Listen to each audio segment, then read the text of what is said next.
crawled into the tree. They strung up on me. They say who murdered free. Top 3 creepiest TikTok accounts, Part 2. Number 3. Bon Skinny.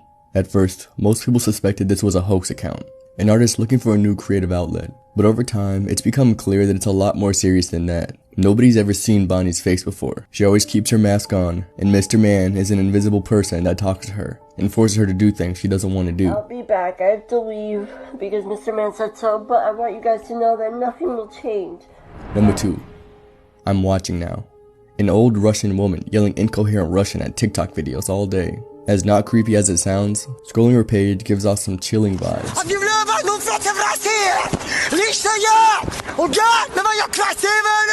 Number 1. Sitting and smiling. This account is exactly what the username says. Over 30 videos of a girl sitting and smiling. It's been suggested repeatedly that she's been kidnapped, and that there are messages in her videos. Even her bio says it. Kinda weird.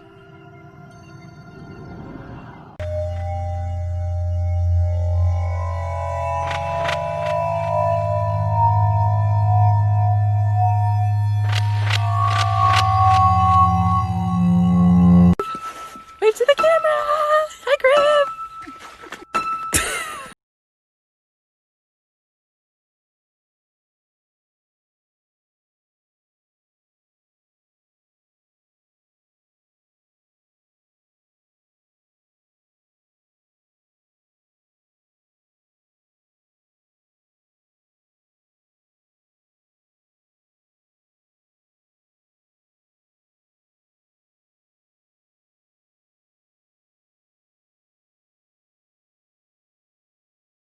This is why you should always lock your doors. A class was playing a game of Kahoot when they heard a voice on the intercom say, "This is not a drill, go into lockdown." The students huddled in the back of the classroom and then the power went off. Minutes later, the students heard the sound of a man screaming at the top of his lungs, running down the hallway. The lunatic man started banging on the lockers and his screams gradually got louder. He then started banging on the classroom window, yelling, "Open up." He eventually left, and 10 minutes later, a voice on the intercom said, a mentally ill person had entered the school and attacked the lady at the front desk. The staff did a sweep of the school and still couldn't find him, so they locked the doors and resumed class. Later that night, one of the janitors went into the utility closet when this happened.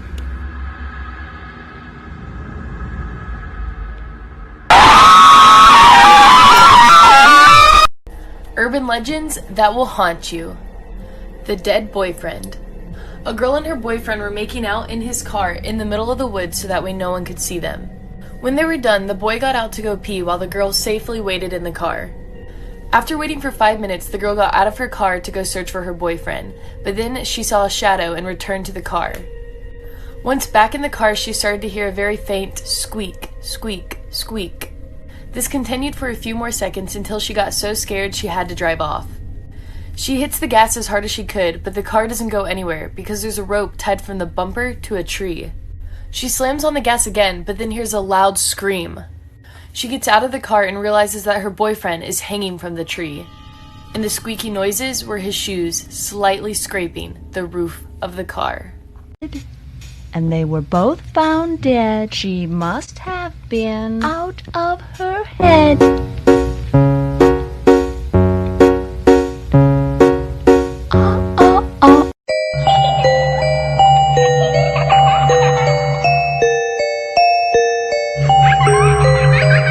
Urban legends from every state. Missouri. This one is the Devil's Chair. This chair is located at Highland Park Cemetery in Kirksville, Missouri. The legend goes that those who sit in this chair at either midnight, Halloween, or on a full moon, or all three, will either be severely punished or rewarded for their bravery. Another legend suggests that a hand will come from the grave and drag you down into hell. And a surprise two-part special, this other urban legend is about the Lemp Mansion, which is important to note is no myth. It is a 19th century mansion set in St. Louis, Missouri, and is said to be one of the top 10 most haunted places in America, which is based off all the suicides and strange deaths that have happened in the Lemp family, which is said to still be haunted by all of their spirits, including a boy who was locked in the attic known as the monkey-faced boy. He was put in the attic because he was the illegitimate child of Mr. Lemp, hidden away so that no one would know. And because he was born with Down syndrome, the Lemp family thought he was too deformed.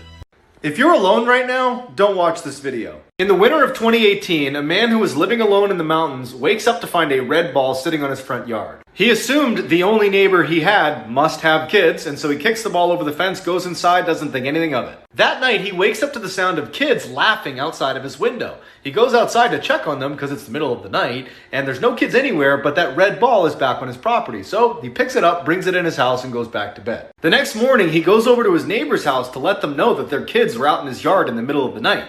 But it turns out his neighbor is just some old man who lives alone, and there aren't any kids anywhere in the area. That night, he wakes up again to the sound of kids on his property, and when he looks outside, there's no kids, but that red ball is back on his property. Panicked, he runs downstairs to make sure the one he brought in is still inside, and it's gone. He checked every window and door, and everything was still locked. It didn't make any sense. He decides to look out the window one more time, and off in the distance is some weird, stiff figure watching him. So we live in a really, really old house. It was built in the 40s, and the only other previous owner was the man who built the house, and he died the day we got the keys. He never had any kids and any pets. And we noticed all these hacked up bones in the backyard next to weird shit. So we called the police, and now the police are here, and the police are like, what the...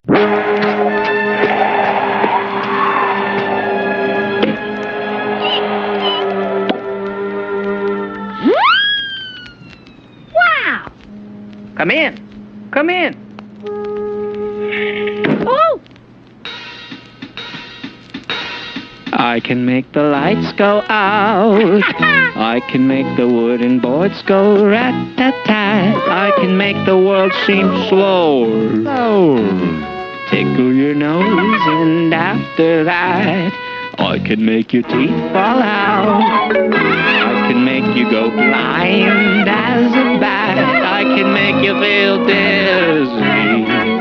Fall asleep and I'll feed you to my cat.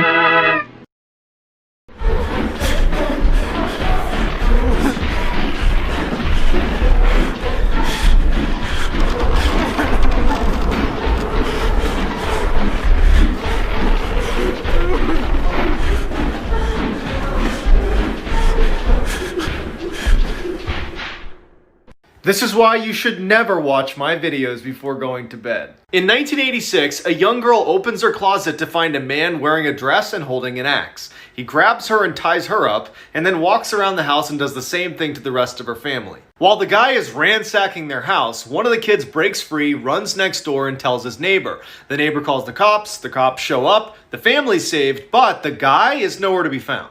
The family leaves the house and stays with relatives in hopes that they'll catch this guy before they have to go back. But after a few weeks, they haven't caught him, there aren't any leads, and they say, you know what, we'll go back to our house anyways. As the family's pulling back into their driveway, the father looks up at one of the windows and sees for a split second the head of the man with the dress in their bedroom. They call the police, who go in and find pennies glued to the ceiling and weird writing all over the house, but they can't find this crazy guy. Until one of the officers found a secret crawl space in the basement, where psychotic killer Danny LaPlante had been living for 2 months.